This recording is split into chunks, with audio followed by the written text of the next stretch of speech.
Mau tahu tentang grafologi? Apa sih itu grafologi? Ilmiah nggak sih? Apa grafologi itu penting nggak buat kita ketahui? Oke, kalau kamu pengen tahu grafologi, tetap di channel ini.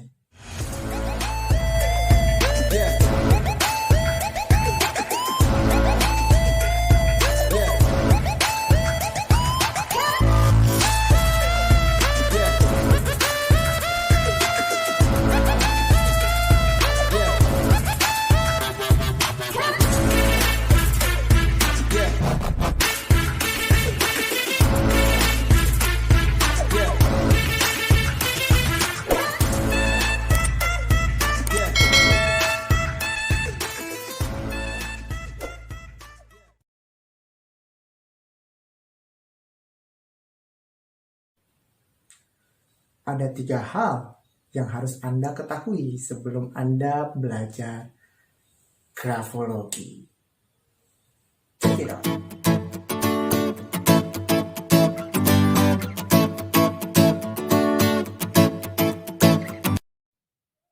Pertanyaan pertama, apa itu grafologi? Nah, kita akan jawab. Grafologi itu berasal dari 2 kata. Dalam istilah Yunani ya, grapein dan logos. Grapein itu artinya adalah menulis, sedangkan logos itu adalah cabang ilmu pengetahuan.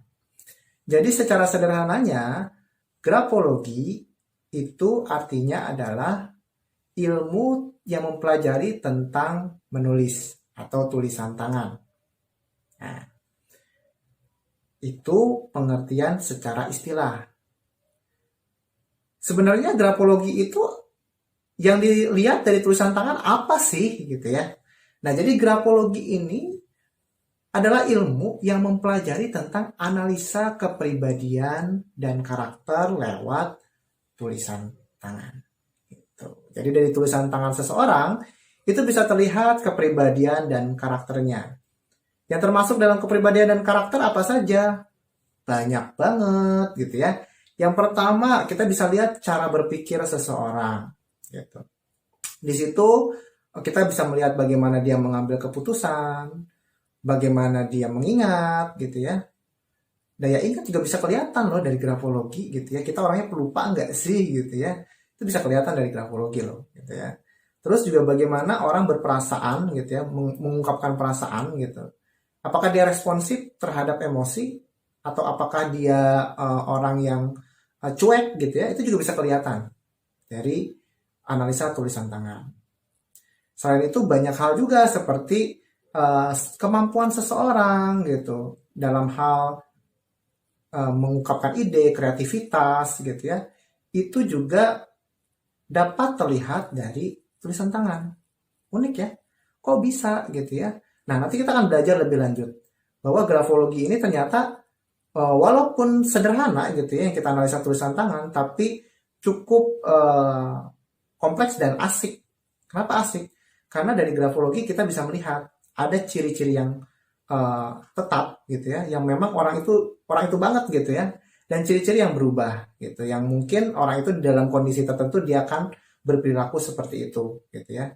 Nah, penting ini untuk diketahui. Kenapa? Karena banyak orang belajar grafologi hanya paham bahwa kalau misalkan analisanya seperti ini gitu ya, bentuknya seperti ini gitu, itu udah pasti karakternya seperti itu, tanpa mempelajari lebih lanjut tentang grafologi. Padahal kalau kita belajar tentang kepribadian, ada pribadian yang sifat-sifat yang dinamis, yang bisa berubah.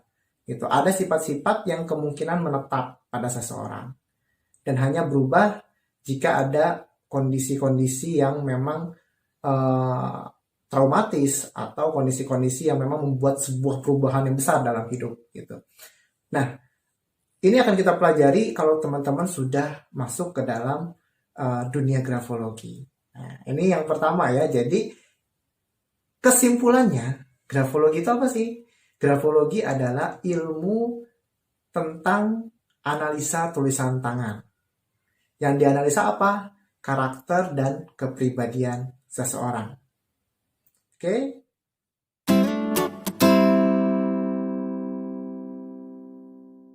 Pertanyaan kedua, grafologi ilmiah nggak sih? Nah, untuk menjawab pertanyaan ini, grafologi sebagai sebuah keilmuan yang ilmiah, kita akan tertarik melihat ke belakang, yaitu ke sejarah dari grafologi.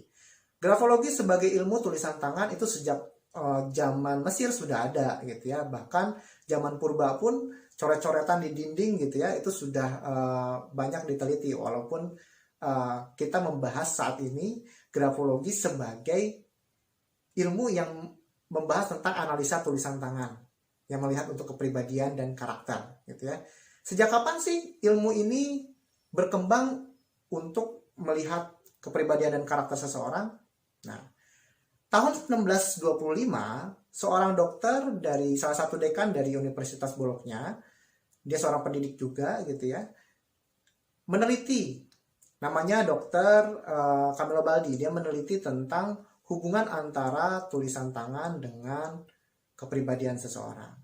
Nah, tapi mulai disempurnakan lagi gitu ya, dan mulai dilihat elemen per elemen. Tulisan tangan seperti ini, ciri seperti ini, biasanya ciri sifatnya seperti ini gitu ya. Itu di abad 17 oleh Abbe Frundin dan Michon gitu ya. Dan berkembang terus hingga saat ini, bahkan grafologi masuk ke dalam salah satu tes di dalam psikologi gitu ya. Tes psikologi yang dimaksud adalah tes proyeksi atau tes grafis gitu. Mungkin teman-teman pernah waktu SMA gitu ya, pernah diminta oleh psikolog gitu ya, membuat coret-coretan gitu ya, membuat gambar pohon, rumah, atau membuat gambar orang gitu, dan sedang apa dijelaskan di sana gitu. Nah, itu adalah salah satu jenis tes grafis atau tes proyeksi, yang salah satunya juga bisa melihat kepribadian dari sana. Jadi grafologi sendiri sebagai alat tes itu termasuk ke dalam keilmuan psikologi.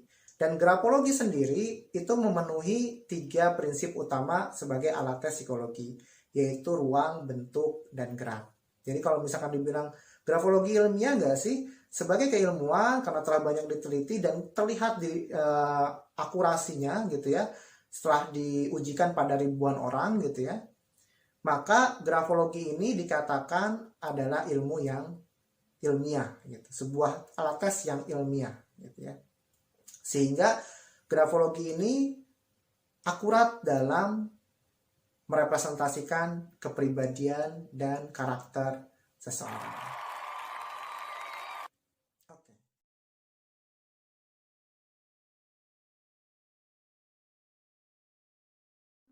Ketiga, lanjut ke pertanyaan ketiga. Ini pertanyaan yang unik gitu ya, dan hampir sering kali ditanyakan, Pak, tulisan saya sering berubah-ubah, atau tulisan saya waktu SD, SMP, SMA, dan sekarang itu berbeda. Waktu kuliah saya tulisannya sambung, sekarang tulisannya cetak. Nah, sampel seperti apa sih yang diteliti, yang dianalisa oleh grafologi? Nah, sebelum kita masuk ke sampel yang standar untuk dianalisa, kita akan bahas dulu bahwa ternyata tulisan seseorang mungkin nggak berubah, sangat mungkin sekali. Dan apakah kepribadiannya berubah? Ya, karena ada beberapa ciri kepribadian yang tetap, ada beberapa yang tidak tetap. Gitu. Contohnya, waktu anak-anak, sifat dominan anak-anak seperti apa? Apakah emosinya sudah stabil? Belum, apalagi remaja gitu ya. Remaja biasanya keinginan untuk diperhatikannya, emosinya juga itu belum stabil. Apakah tulisannya mencerminkan itu? Ya. Coba kalau Anda ingat-ingat, ada nggak yang waktu SMA atau waktu masih remaja tulisannya dibikin lope-lope gitu ya, titik dari I-nya itu dibikin lope-lope atau bulat-bulat gitu ya, atau ada aksesoris gitu. Itu khas banget pada remaja. Remaja itu keinginan untuk diperhatikannya, keinginan untuk mengenal dunia luar, mencari identitas diri itu sangat kuat. Sehingga tulisan-tulisannya akan mencerminkan karakter kepribadian di waktu remaja tersebut gitu. Contohnya tadi yang lope-lope tadi itu keinginan untuk kebutuhan akan perhatian, keinginan untuk mendapatkan sokongan, perhatian, dan kebutuhan untuk diberikan kasih sayang atau cinta kasih. Kalau itu masih muncul di tulisan Anda, wah itu berarti Anda masih mempertahankan sifat itu gitu. Jadi kemungkinannya harusnya berubah kemungkinannya gitu ya. Jadi kebanyakan tulisan-tulisan seseorang itu mencerminkan kepribadian di masa orang tersebut gitu. Misalkan anak-anak, remaja atau dewasa. Dan penelitian psikologi tadi sudah mengatakan bahwa kepribadian itu dinamis. Bisa berubah, ada yang menetap, ada yang tidak menetap. Tergantung dari apa? Pertama, lingkungan gitu ya. Lingkungan menyumbang 90% kepada kepribadian seseorang. Makanya ada konsep nature dan nurture. Nature itu alami, nurture itu adalah lingkungan. Jadi lingkungan kita menyumbang terhadap kepribadian kita, termasuk kejadian-kejadian traumatis. Misalkan orang itu mengalami trauma, bencana dan lain-lain, itu akan mempengaruhi tulisannya tuh.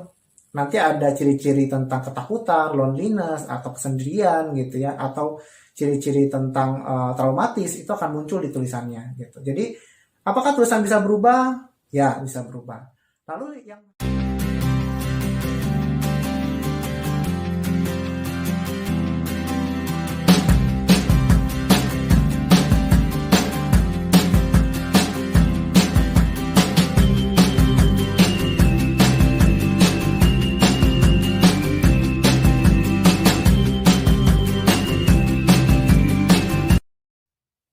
untuk selanjutnya nanti akan banyak bahasan tentang grafologi. Jangan kemana-mana, tetap di channel Richard Fandi. Jangan lupa like, comment, and subscribe.